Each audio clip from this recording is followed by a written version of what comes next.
तो दोस्तों Marvel cinematic universe में अगर कोई सबसे स्ट्रॉन्ग वेपन है तो वो है इन्फिनिटी गॉन्टेट। हाँ, जब उसमें इन्फिनिटी स्टोन्स हो तभी।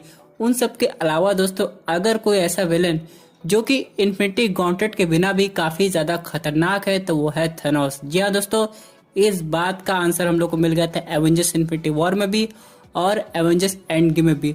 लेकिन क्या हो दोस्तों, थेनोस को अगर इन्फिनिटी गॉन्टेट ना मिले और उसकी जगह उसे मिल जाए वेनम सिम्बियोट, तो थेनोस और वेनम मिलके क्या कर सकते हैं इस सिनेमैटिक यूनिवर्स में। साथ ही हम लोग ये भी जानेंगे कि ब्लैक पैंथर 2 में अगर शूरी अगली ब्लैक पैंथर बनती है तो उसके आगे के क्या प्लान्स होंगे। तो दोस्तों कंप्लीट वीडियो को स्टार्ट करने से पहले आप लोग कर दीजिए वीडियो को लाइक और कमेंट करके ये बताइए कि आप आने वाले समय में थेनोस को फिर से विलन देखना चाहते हैं कि नहीं। साथ ही साथ जो लोग मेरे चैनल पर नए आए हैं हमारे चैनल को सब्सक्राइब करके हमारे कॉमिक बुक टॉक्स फैमिली का हिस्सा बने। दोस्तों आज हम लोग जिस स्टोरी की बात करें वो व्हाट इफ टीवी सीरीज से बिलोंग करती है, यानी दोस्तों इसकी पॉसिबिलिटी व्हाट इफ में आने की अगर सोनी का यूनिवर्स चाहे। जी हाँ दोस्तों, हम लोग ये बताए कि व्हाट इफ टीवी सीरीज में थेनोस के भी ऑल्टरनेट वर्जन दिखाए जाएंगे, लेकिन जो सबसे फेमस है वो ये है कि what if Thanos joins Avengers. यह दोस्तों एक समय ऐसा भी है कि जब थेनोस एवेंजर्स के साथ मिलकर काम किया और यहाँ पे थेनोस नहीं बल्कि थेनोस की पूरी आर्मी एवेंजर्स का साथ दी है। तो दोस्तों उससे ज्यादा इंटरेस्टिंग टीवी सीरीज तब होगी जब थेनोस और वेनम एक साथ हो जाएंगे। लेकिन सबसे पहले हम लोग समझते हैं क्या थेनोस के ऊपर वेनम एक्चुअली में आ सकता है, क्योंकि दोस्तों वेनम सिम्बियोट को आने के लिए एक सही होस्ट चाहिए। अब यहाँ पे अगर होस्ट कमजोर होगा तो वो खत्म हो जाएगा, अगर होस्ट स्ट्रांग होगा तो वेनम का क्या हाल होगा। क्योंकि अगर हम लोग बात करें एडी ब्रॉक की तो वो वेनम के लिए बिल्कुल परफेक्ट होस्ट था, लेकिन अगर हम लोग बात करें थेनोस की तो उसकी बॉडी काफी ज्यादा स्ट्रांग है। वो इतना ज्यादा स्ट्रांग कि वो वाइब्रेनियम को अपने हाथ से खत्म कर सकता है। आपने देखा होगा विजन के साथ उसने क्या किया था, और विजन की बॉडी वाइब्रेनियम की बनी हुई थी। अब यहाँ पे जैसे वेनम का सिम्बियोट थेनोस की बॉडी पे आएगा वो हो सकता है खत्म हो जाए, क्योंकि उसकी बॉडी से वो बॉन्ड कर नहीं पाएगा, या फिर थेनोस वेनम सिम्बियोट को पकड़ के ही खत्म कर सकता है। अब यहाँ पे अगर थेनोस चाहेगा तभी वेनम सिम्बियोट उसके साथ बॉन्ड कर सकता है, यानी दोस्तों इस बार वेनम थेनोस की विल के अगेंस्ट काम नहीं कर सकता। और अगर थेनोस और वेनम एक साथ काम करते हैं तब तो बहुत कुछ हो सकता है। यहाँ पे दोस्तों एक बात होगी, वेनम सिम्बियोट चाहे तो अपने होस्ट को खत्म भी कर सकता है, लेकिन ऐसा थेनोस के केस में वो कर नहीं पाएगा, क्योंकि जैसे थेनोस को रियलाइज होगा तो वहां से वो वेनम को अपने अंदर से निकाल के उसे खत्म कर सकता है बड़े आराम से। अब यहाँ पे किसी नॉर्मल ह्यूमन बीइंग के लिए ऐसा पॉसिबल नहीं है, लेकिन दोस्तों अगर थेनोस और वेनम मिल जाते हैं तो जो चाहे वो कर सकते हैं। और यहाँ पे वेनम कुछ समय के लिए सिम्बियोट का गॉड भी बन सकता है थेनोस की पावर्स की वजह से। यहाँ पे दोस्तों जब भी थेनोस और वेनम एक साथ होंगे तो पूरा माइंड कंट्रोल यहाँ पे हो सकता है थेनोस का हो, क्योंकि दोस्तों अगर हम लोग सिम्बियोटिक रिलेशन पे जाएं तो यहाँ पे सिम्बियोट और उसका होस्ट एक साथ काम करते हैं, और कभी कभी तो पूरा का पूरा कंट्रोल सिम्बियोट होस्ट के ऊपर ले लेता है, जैसे कि हम लोग ने देखा था स्पाइडरमैन 3 में। चाहे बात करें हम लोग पीटर पार्कर की या फिर बात करें हम लोग एडी ब्रॉक की, जब पीटर पार्कर के ऊपर सिम्बियोट आ गया था तो पीटर पार्कर के ऊपर से अपना कंट्रोल हट गया था और उसका गुस्सा काफी ज्यादा बढ़ भी गया था। और वही बात करें एडी ब्रॉक की तो एडी ब्रॉक की तो हालत पीटर पार्कर से भी ज्यादा खराब हो गई थी।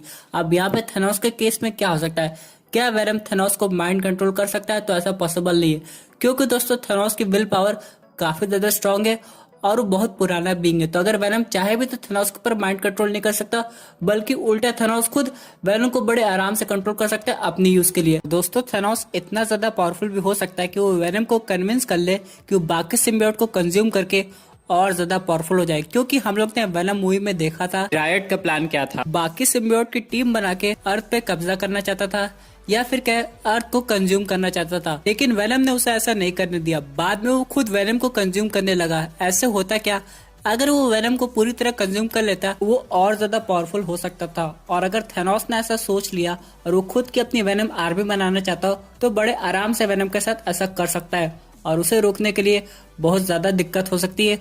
और यहाँ पे हो सकता है एंटी वेनम भी थेनोस को ना रोक पाए। इसी के साथ दोस्तों बात करते हैं अपने अगले अपडेट की, जो कि रिलेटेड है ब्लैक पैंथर 2 से। हम लोग को ये पता है कि दोस्तों की टचाला अब हम लोग को नहीं दिखा देंगे, उनको ब्लैक पैंथर 2 मूवी में एक अच्छा ट्रिब्यूट मिलेगा और ये रीजन भी बताया जाएगा कि टचाला की डेथ कैसे होती है। फिर यहाँ पे शूरी ब्लैक पैंथर का मेंटल संभाल लेगी, लेकिन शूरी के काम करने का तरीका काफी ज्यादा अलग होगा टचाला से।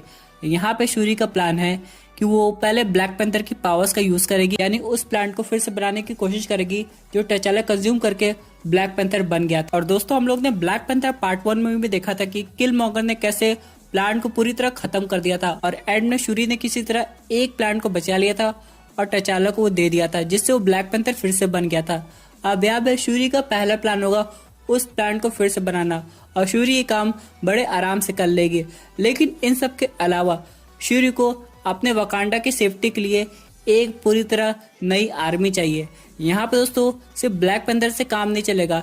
मान लीजिए दोस्तों शूरी के पास ब्लैक पैंथर की पावर्स आ भी जाती है तो वो पूरी तरह वकांडा को कैसे संभालेगी। इसलिए दोस्तों शूरी प्लान करी है कि किसी तरह सुपर सोल्जर बनाया जाए जिससे वो वकांडा को आराम से प्रोटेक्ट कर सके। यहाँ पे दोस्तों एवेंजर्स ए फोर्स की भी बात हो रही है, यानी फीमेल सुपर हीरो की टीम।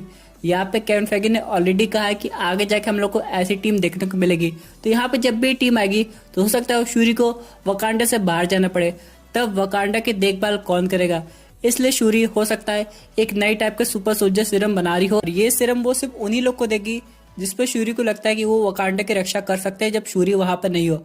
और बाद में जाके जब उसकी पूरी टीम बन जाएगी तो शूरी वहां से आराम से जा सकती है अपना बाकी मिशन करने एवेंजर्स ए फोर्स टीम के साथ। क्योंकि दोस्तों फीमेल एवेंजर्स टीम के अलावा शूरी को एक और एवेंजर्स टीम ज्वाइन करनी है जो कि है यंग एवेंजर्स टीम। वो जो टीम होगी वो एवेंजर्स ए फोर्स से बहुत पहले बनेगी, क्योंकि दोस्तों यंग एवेंजर्स बहुत जल्दी इंट्रोड्यूस होने वाला है, जिसमें होंगे शी-हल्क, स्पाइडरमैन, नोवा, आयरन हार्ट, हार्ली और भी बहुत ढेर सारे सुपर हीरो। लेकिन दोस्तों इन सब के अलावा जब भी शूरी ब्लैक पैंथर 2 के बाद हम लोग को दिखाई देगी उसका आर्मर काफी ज्यादा अपग्रेड हो जाएगा, क्योंकि दोस्तों आने वाली मूवी एवेंजर्स 5 या फिर यंग एवेंजर्स में शूरी वकांडा को रिप्रेजेंट करेगी टचाला की जगह। तो ये ज्यादा इंपॉर्टेंट हो जाएगा शूरी के लिए कि वो नई ब्लैक पैंथर कैसे बनती है। इसी के साथ दोस्तों हम लोग बात करते हैं अपने फाइनल अपडेट की, जो कि रिलेटेड है स्पाइडरमैन 3 मूवी से। हम लोग को पता है कि टॉम हॉलैंड को स्पाइडरमैन की स्क्रिप्ट मिल गई है, लेकिन यहाँ पर जो एक्टर नेट का रोल प्ले कर रहे हैं वो भी अटलांटा पहुंच गए हैं और उनके पास भी स्पाइडरमैन 3 की स्क्रिप्ट आ गई। अब दोस्तों होता क्या है, पूरी स्क्रिप्ट नहीं बताई जाती,